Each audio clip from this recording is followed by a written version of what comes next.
कृष्ण में आदि प्रिय सिस्टर्स एवं बच्चों, कल हम पुराना विधान के जोसेफ के बारे में देखे थे और आज का पहला पाठ में उसके बारे में ज़्यादा बताया गया है।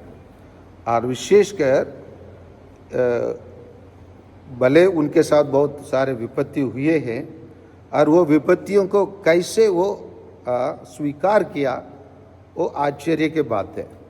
इसीलिए कभी भी हमारे साथ कुछ हो जाता है, हमको सलाह देने वाले या हमारे साथ देने वाले हमको बताते हैं थिंक पॉजिटिवली, बोलते नहीं बोलते? थिंक पॉजिटिवली माने हाँ, सकारात्मक सोच करो, विचार करो, है ना, नकारात्मक सोच मत करो। तो यहाँ पर पुराना विधान याकूब के बेटे, है ना, जोसेफ कैसे अपने साथ बीते सभी घटनाओं को किस प्रकार लिया, उसके लिए हम लोग उत्पत्ति ग्रंथ अध्याय 45 बद संज्ञा 4 और 5 का बढ़िए। यूसुफ ने अपने भाई से कहा, मेरे निकट आ जाओ। और उन लोग उनके पास आए। उनसे यूसुफ ने उनसे कहा, मैं तुम्हारे सामने, मैं तुम्हारा भाई यूसुफ हूँ, जिसे तुमने किसके पास भेज दिए थे? मिस्त्रियों के पास भेज दिए थे, है ना।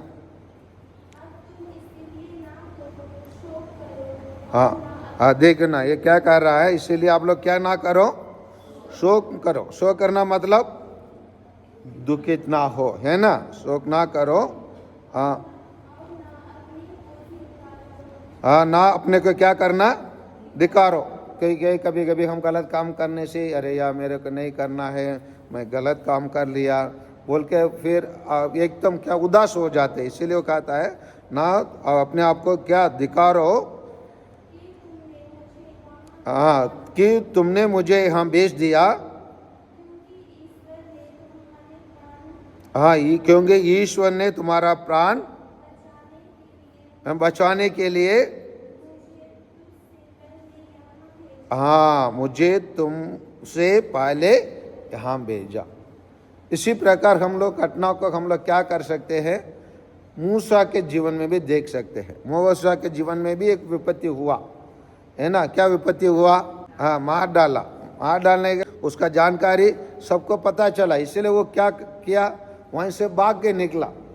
भाग के निकल के वो तो अपना जीवन, व्यक्तिगत जीवन जी रहा था। जाके किसी स्त्री से शादी किया। शादी करने के बाद वो क्या करने लगा, उनके गाय बैल भेड़ बकरे सबको चराने के लिए वो निकल पड़ा निर्जन प्रदेश में। लेकिन ईश्वर का बुलावा वहाँ आता है उसको, है ना, पूरा इस्राएल लोगों को अगुवाई करने के लिए। उसी प्रकार यहाँ पर उन लोगों को प्राण बचाने के लिए ईश्वर ने ऐसे किया, क्योंकि ईश्वर का कार्य विचित्र होता है। इसके बारे में हम लोग यशायाह का ग्रंथ में अध्याय 55 में 8-9 में ईश्वर के विचार, ईश्वर के कार्य कैसा होता है उसको हमको बताया गया है। उसको पढ़िए। प्रभु यह कहता है, तुम लोग के विचार मेरे विचार नहीं है। किसका विचार? ईश्वर का विचार हम लोग का विचार जैसे नहीं है।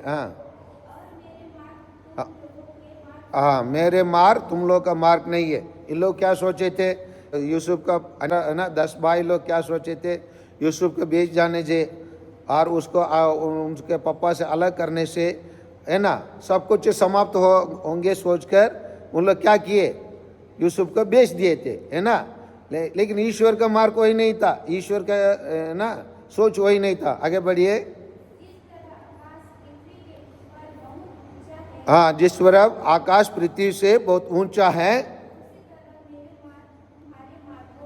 इस तरफ ईश्वर का मार्ग हमारे मार्ग से कितना है, क्या है, बहुत ऊंचा है। ऊंचा होने के कारण ईश्वर ने क्या किया, यूसुफ को उनको अलग किया। उनके बीच में विपत्ति तो जरूर हुआ, लेकिन वो क्या के लिए, सभी लोगों का भलाई के लिए। सो इसलिए ईश्वर हमारे साथ अक्सर हमारे इच्छा के अनुसार काम नहीं करता है, या हमारे जीवन में कुछ विपत्ति हो जाते हैं। आइए हम लोग किसके समान लेना है? यूसुफ के समान लेना है, क्योंकि वो देखिए ना, वो बता रहा, क्योंकि ईश्वर ने तुम्हारा प्राण बचाने के लिए मुझे तुमसे पहले यहाँ भेजा है। भेजा, वो भेजने का काम वो लोग जो किए वो गलत है, लेकिन वो गलत काम से भी ईश्वर क्या कर सकता है? भलाई कर सकता है। इसीलिए आइए हमारे जीवन में होने वाले सभी घटनाओं का हम लोग क्या रूप में ले, क्या रूप में लेना है? सकारात्मक रूप में लेने सीखे। आमीन।